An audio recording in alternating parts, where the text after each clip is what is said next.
গত জুলাই অভ্যুত্থানে স্বৈরাচার ফ্যাসিস্ট বিরোধী যে আন্দোলন, সেই আন্দোলনে আমাদের পটুয়াখালী জেলা বাউফল নিবাসী আশিকুর রহমান হৃদয় যাত্রাবাড়িতে ছররাগুলিতে আহত হন। পরবর্তীতে সে ঢাকা মেডিকেল কলেজে চিকিৎসা গ্রহণ করে। অনেকগুলো সে গুলিবিদ্ধ ছিল, অনেকগুলো অপসারণ করা হয়। পরবর্তীতে আর চিকিৎসা এগোয়নি বা সেও আগ্রহ দেখায়নি। আপনারা জানেন যে মাথায় কোনো গুলিবিদ্ধ থাকলেও তার পরিণতি অত্যন্ত, যদি চিকিৎসা গ্রহণ করা না হয়, ভয়াবহ হতে পারে। তারই ফলশ্রুতিতে সেই যে ছুটিতে বাড়িতে এসে অসুস্থ হয়ে পড়ে বাউফল আমাদের উপজেলা হাসপাতাল স্বাস্থ্যকেন্দ্রে নিয়ে গেলেও উপজেলা স্বাস্থ্য কমপ্লেক্সে নিয়ে যাওয়ার পরে তাকে আর বাঁচানো হয়নি, চিকিৎসাধীন অবস্থায় ইন্তেকাল করেছে। এটা অত্যন্ত ব্যথিত, মর্মাহত।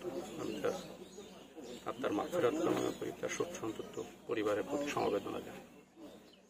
আপনারা জানেন যে জুলাই অভ্যুত্থানে যারা শহীদ হয়েছেন, হাজারো শহীদ, প্রায় 20,000-এর উপরে আমাদের ভাই বোন আহত হয়েছেন। সরকার তাদের পাশে দাঁড়ানো, তাদের সুচিকিৎসার জন্য, যারা শহীদ হয়েছেন তাদের পরিবারের পাশে দাঁড়ানোর জন্য আপ্রাণ চেষ্টা করে যাচ্ছে।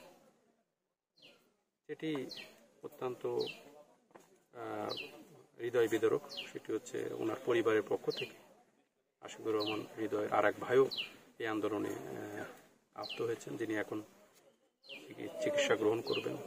আমরা ইতিমধ্যেই তার চিকিৎসার ব্যবস্থা করেছি ঢাকা মেডিকেল কলেজ হাসপাতালে। তারা কোনো সময় আসলে তালিকাভুক্ত হওয়ার জন্য উপজেলা প্রশাসন অথবা জেলা প্রশাসন আবেদন করেননি। পরে আমাদের এটা আমরা অজ্ঞাতই থেকে যাই যে এরকম একজন যোদ্ধা পটুয়াখালীতে রয়েছে। তারা জুলাই ফাউন্ডেশনে গিয়েছিলেন, তাদের সাথে কথা বলে যতটুকু জানা যায়, জুলাই ফাউন্ডেশন থেকে আপনারা জানান যে তারা অত্যন্ত কর্মব্যস্ত থাকেন, তাদেরকে সেভাবে তাদের নাম অন্তর্ভুক্ত করার চেষ্টা করা হয়নি। আমাদেরকেও জুলাই ফাউন্ডেশন থেকে এই বিষয়ে কোনো অবহিত করা হয়নি, যার ফলশ্রুতিতে আমরা যে তালিকা প্রস্তুত করেছি পটুয়াখালী জেলা, আপনারা জানেন আমাদের 25 জন শহীদ এবং এ পর্যন্ত 180 জন ভেরিফাইড আহত, সেই তালিকায় তারা অন্তর্ভুক্ত হতে পারে। এটি অত্যন্ত দুঃখজনক বিষয়।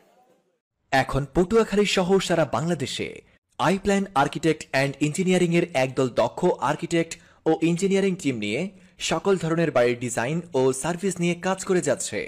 বাড়ি নির্মাণের জন্য সকল তথ্য ও ফ্রি পরামর্শ পেতে যোগাযোগ করুন 01972829 737।